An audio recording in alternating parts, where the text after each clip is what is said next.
Cookies. Hi everybody, it's Chef Cleva, and on today's episode, we're going to talk about a dessert that has a bit of a snap to it. Today, we are talking about Gingersnap Cookies. So, let's get started.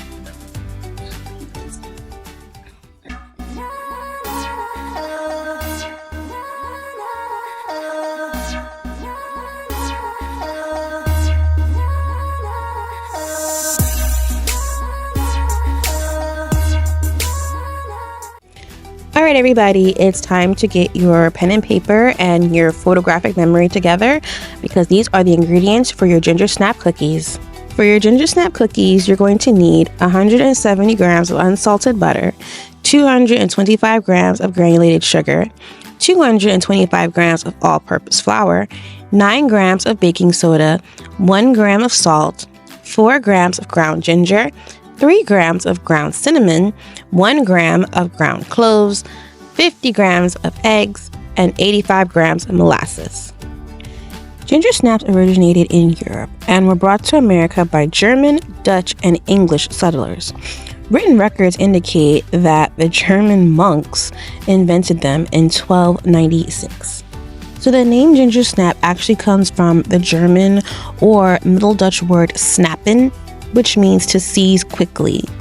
So when you think about it, it's kind of like when you add water to melting chocolate, which is a huge no-no because it will seize up and it'll pretty much freeze, which basically means it's going to freeze in place.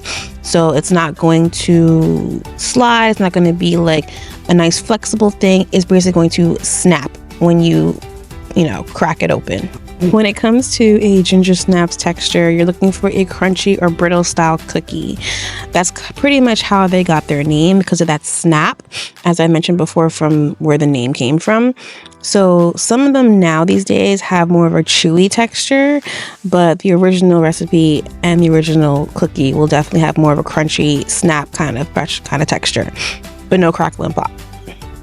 The original Gingersnap recipe actually contained ginger, cinnamon, cloves, molasses, cayenne pepper, and ground black pepper, which gave it an extra kick to it. So now even though the German monks invented it around 1296, the actual written published recipe for it didn't come around until 1805 in colonial America. So they've been around for hundreds of years, and their popularity really gets picked up usually around the holiday season, even though you can find this cookie year round.